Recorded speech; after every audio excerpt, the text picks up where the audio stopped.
Hello. Hello, welcome back. Good to see you. Uh, um, How have Hi, you been? so it was interesting to hear your story. Um, I'm just at a bad place right now Okay. and spiritually and I'm not really doing anything for spirituality anymore. Like I'm not meditating anymore, although I just meditated today. Um, but yeah, like I feel like self-inquiry is like so um punishing to do because like self-inquiry is like you just asking yourself like who am I, what am I every day, and like it's like how can you repeat the same questions to yourself like every day. And so I'm just like, how can you even do that? And like I don't really see any progress from spirituality, so like I'm kind of like doubting whether like awakening is even real. So like can you guys like tell me why like awakening is real and stuff like that? Because Yeah, there are two things in what you're saying. The first thing is that I would like to invite you to do a different inquiry than asking, are you real or anything like that. who am And I? it's, yeah, who am I? So instead, just notice, if you close your eyes right now, and then you just notice what is arising in your body.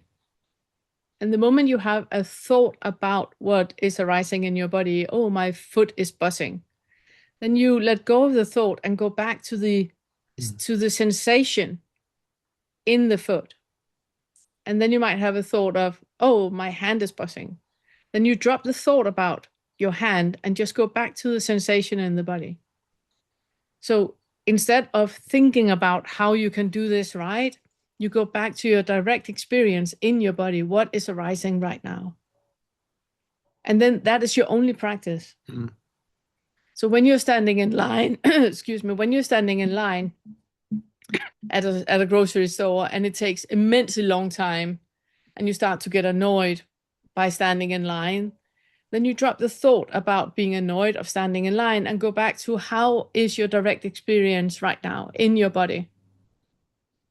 You can feel your feet on the floor. You can hear sound of buzzing of people in the background. And every time you have a thought about what is happening, you drop the thought and go back to your direct experience in your body. I made a video years ago where I'm asking you, can you ever be waiting? Because it's exactly that.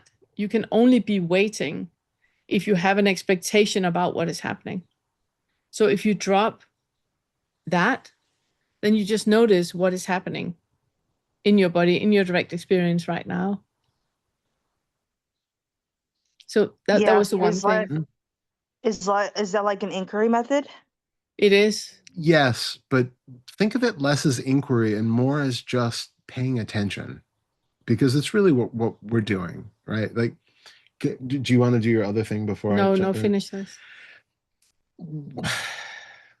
The issue is that I've never been, okay, there are types of inquiry for everybody. And for some people, that who am I kind of train of thought, even moo, things like that, Works. they have a purpose. And for a lot of people, it's actually just a way of focusing the mind. It's sort of like you have breath watching meditation where you just sit and you put one pointed concentration on one sensation at the breath at the tip of the nose or something like that, and it focuses the mind and it starts to change the way that you're experiencing the world, and it changes ways that the brain functions. If you start having an idea of using a mantra like "Who am I?" or something like that, you're not really when you do that kind of an inquiry. In some ways, you're almost using the sound as a point of meditation, just like feeling of sensation on the nose or something like that. It becomes kind of a sound, and the idea is that it kind of burns the brain out, especially if you use it as a prompt to like, okay, who am I? And then you're looking into your Mm. experience, okay? And then eventually you can't find the thing. And so it burns the brain out in the process of repeated asking. Um, But I was never a fan of that type. And again, for some people, it's great. So I'm not saying nobody should use it. But for you, clearly, it doesn't sound like it resonates. So for you, I would say definitely put that on the shelf. Maybe at some other point, you'll get interested in it. Otherwise, if you don't, you don't. It's fine. It's not a necessary part of the practice. What I think is more important is finding what actually gives you Mm. some sense of curiosity and explorational joy. Otherwise, there's no point in doing this work. Um, I would like to ask you though before, and I don't know It's if probably my question. so Yeah. when you ask like, is awakening real? I mean, that's such a huge topic, and unfortunately, my book, which is basically on that, is kind of set aside right now while we make all of this transition, and I'll probably get to it later on. But the it the answer to whether awakening is real is it depends on what your definition of awakening is. It's something that has so many different definitions from so many traditions across the world through so many centuries in so many different paths that you might have built up all sorts of unrealistic ideas about it. And if that's the case, then maybe no. um, what I think is important is to ask yourself, why are you interested in awakening or the spiritual practice at all? What brought you to the path, and what inspires you or did inspire you to be on it? That was exactly my question. My second question was Yeah, exactly that. That when you say that it doesn't work for you, then what is it that you expected it would do? Why are you here? What is it you are asking yeah. that you want to either have or not have? So what is it that you're trying to achieve that you're not achieving? And that would be where I would be looking. I'm trying to lessen my suffering. Mm, Um, like when I do work, like I'm in college right now, but I'm kind of thinking about quitting because like the work is very stressful. And I don't think it's this stressful for other people, but like it's stressful for me. And so yeah, I would just like the stress to go away. lessening suffering is definitely possible. When it comes to the stress of school, though, we have to be careful that we're not using spirituality as a way to just escape from life. Mhm. Um, College can be stressful, and it can be where all of us have different um, abilities, different what's the word I'm looking for? Yeah, capabilities. Yeah, Yeah. and aptitudes, and something, and where, for some of us, we need different approaches to do something. So there might be something about your neurology that makes it not that you can't go to school, but that you just need to Do it do differently. do something differently to make it, more easier or more functional or less stressful for you. Yes, we can absolutely use methods of, meditation practice and inquiry and things like that to deal with that stress. And that is incredibly helpful. I mean, I had, you know, my history of depression and agoraphobia and panic disorders and anxiety and all of that. That absolutely was turned around by meditation and inquiry. Um, so we can absolutely use those tools. I would be, reluctant to like conflate that with the more mystical interpretations of awakening and that side of things. I think there's truth to, I forget who originally said it, but that the Buddha was the first cognitive behavioral therapist. And there's something to be said for that. The techniques that are employed in Buddhist practice and in the kind of work that we do are really on that line between, is it spiritual or is it psychological? Is it psychology, or is it something metaphysical? Or is it just, ways of interacting with brain biology? It's kind of, we're in a very messy time now where we have very tantalizing information, neuroscientifically, that seems to point to certain things, but we don't know anything for certain. So what I would say is, use the tools that speak to you and that work for you in terms of reducing the suffering and the stress. But what I hear is that you might have been using the idea of awakening as like, okay, Once I'm awake. once I'm awake, once I do this thing, it fixes me so I won't be stressed out and I can go to school and I can do all these things without stress because I'm just going to become this kind of superhuman that never has to deal with any of this again. And honestly, when I got into Buddhism back in college, I had the same sort of thing. You would read these descriptions of, monks who can't be burned by fire or frozen by ice. And, they walk 6 inches above the ground. And I mean, there was this whole kind of idea, and it's very metaphorical. It's that you are in a place where things can happen and you can adapt and flow and move, and you don't feel that sting in the arrow like the second arrow like you used to, where something happens, you still feel pain, but you don't have to add to it with this extra thought-made suffering that just pollutes the mind and creates misery. That is the part that we can work with. But you are still going to be in stressful situations. You're still going to be, in painful situations. It's just how we deal with it that changes. And then we're back to the initial thing that I suggested you to do. That when you're in a situation that feels really, really stressful, for example, you have an essay or a task. I don't know what you're doing there. Let's say an essay, just because I don't know what you're doing. So you have an essay that needs to be done by Friday, and you feel the stress of that. In this moment right now, you breathe into how it feels to be in your body. Then you have a thought about, I'm really, really stressed about the essay on Friday. Okay, right now, what is actually arising in your body? Well, there's tension, there's a heartbeat that is going, okay, can you be in a body where that is happening? Can you drop the thoughts about tension? Can you drop the thoughts about heartbeat and just sit with the sensation in your body and just stay with that, just be with that? And that is when you can not be burned by fire and not frozen by ice, because what is happening in the body is always doable to be with. It's the second arrow. It's the thoughts about it that makes it worse. It's in the thoughts about it that the suffering is. Right now in your body, there is something happening that has nothing to do with the essay on Friday. Those two are not connected at all. It's the thoughts about the essay on Friday that is creating that feeling of anxiety and performance anxiety and all the things that you feel. But if you drop the thoughts about it and just stick with the sensation in the body, it's really doable. Can you tell us? Oh, Can you tell us specifically what has been a point of stress for you, or what has been actually going on that is making college so difficult? it's the assignments. Like I don't like reading, unfortunately, and I have to read for college and stuff like that, and I have to write these discussion prompts, which are not that bad, but the essays really do stress me out, and like yeah, the essays really stress me out.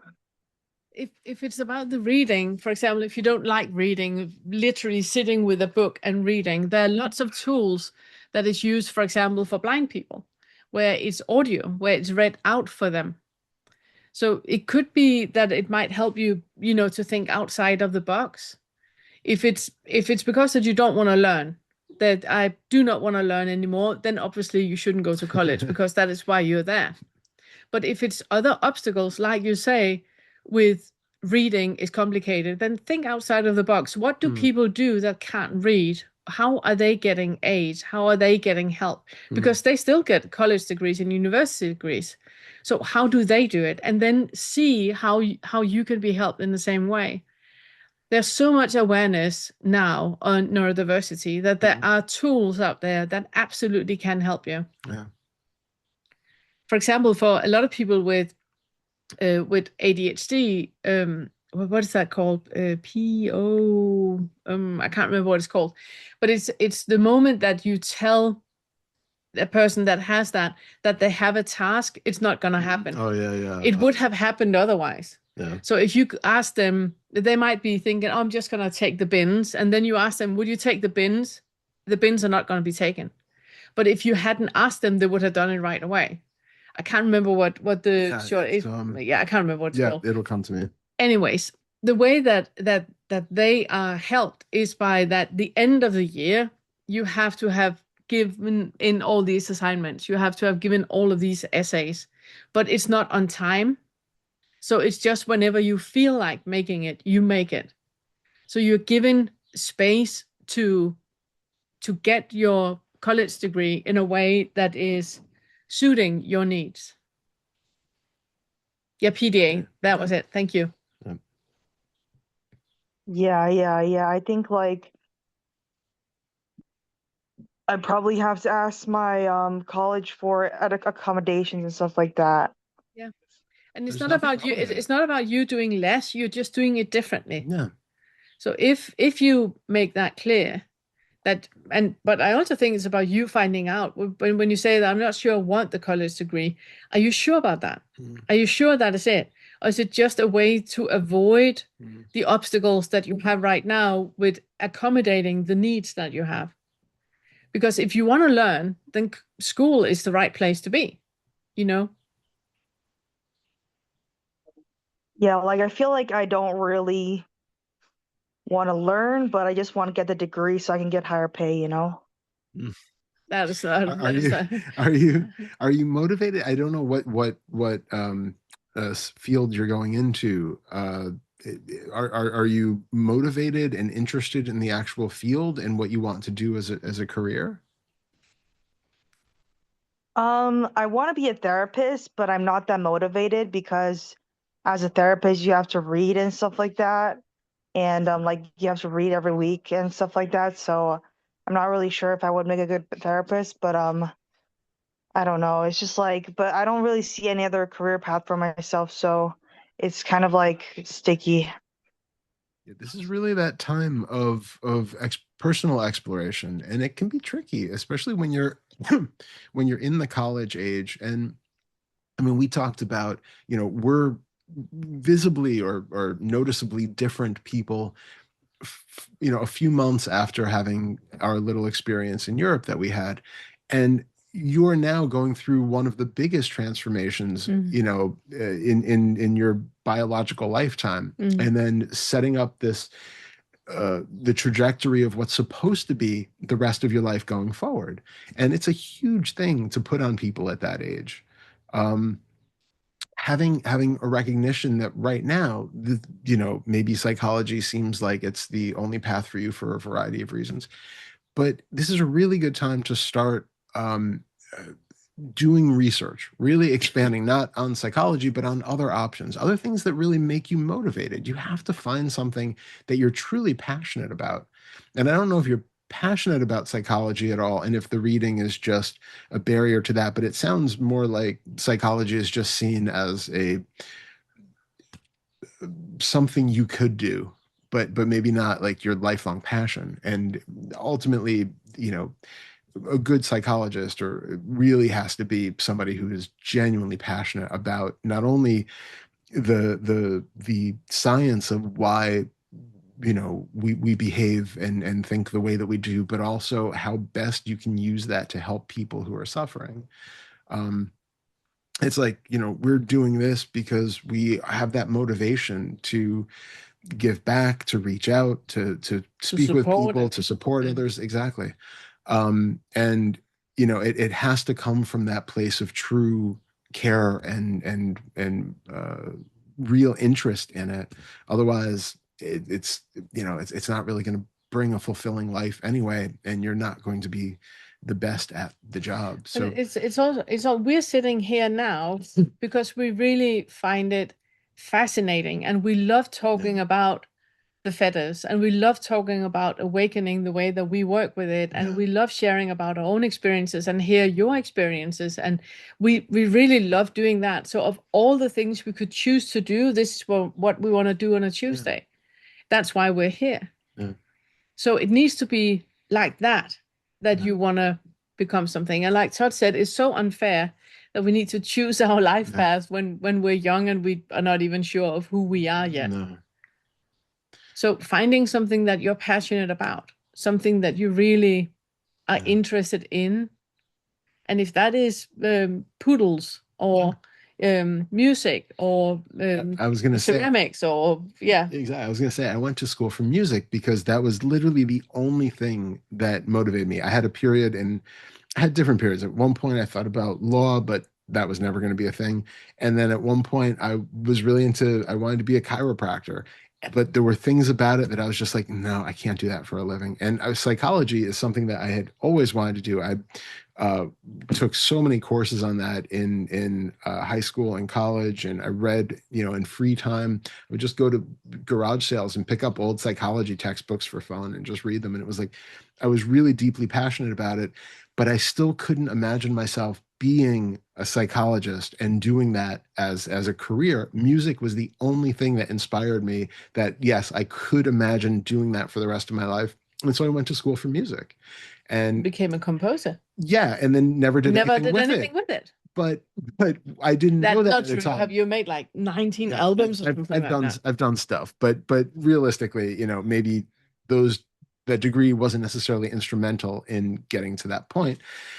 It helped in some ways, but it wasn't like I needed the degrees to do it. But you never know where life is going to pull you. And if you are moving where you are drawn, I mean, while I was going to school for music, that's when I discovered Buddhism and meditation and all this stuff. And that actually ended me in a much different life trajectory than it would have been had I gone to school for, chiropractic or psychology. I would have been in a different environment and I would have met different people, and, everything would have been different. So it's just to say you don't really know where you're going to end up on the other side of college or 10 or 20 or 30 years after that.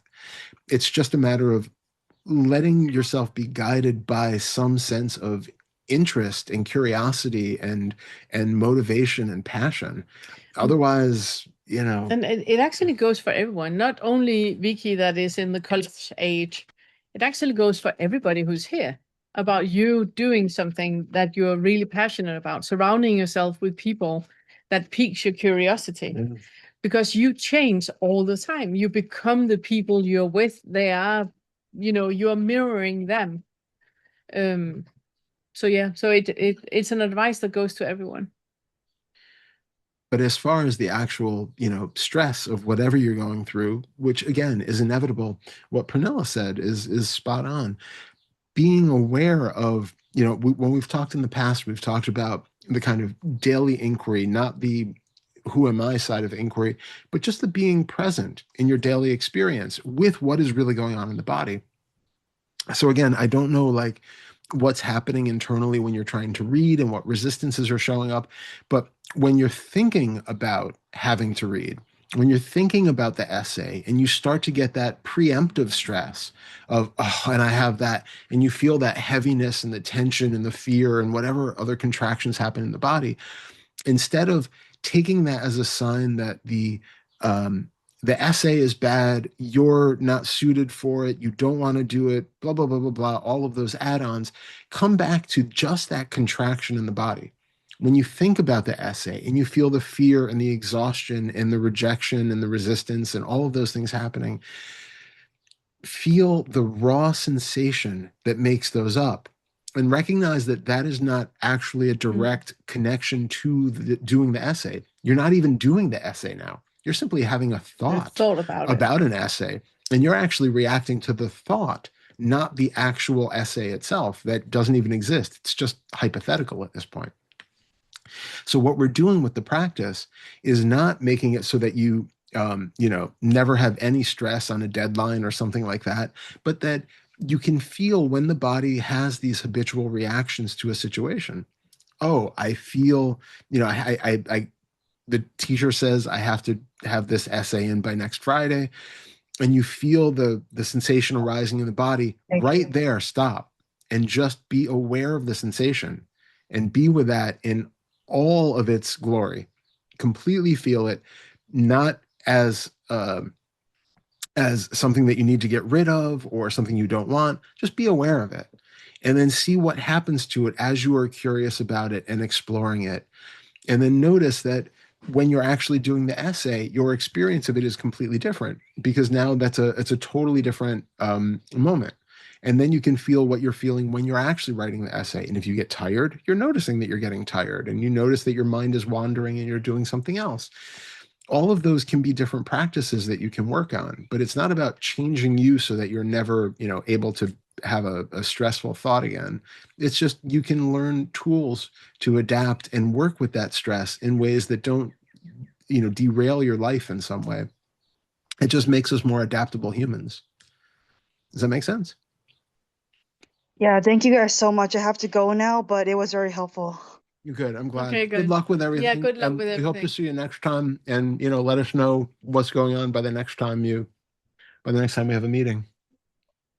All right, Thank thank you you. so much. All right. Thank Thanks, you. Peggy. Bye. Bye. We have created a course of our first Fetter material. This course will walk you step by step through all of the ways in which identification is created and selfing happens.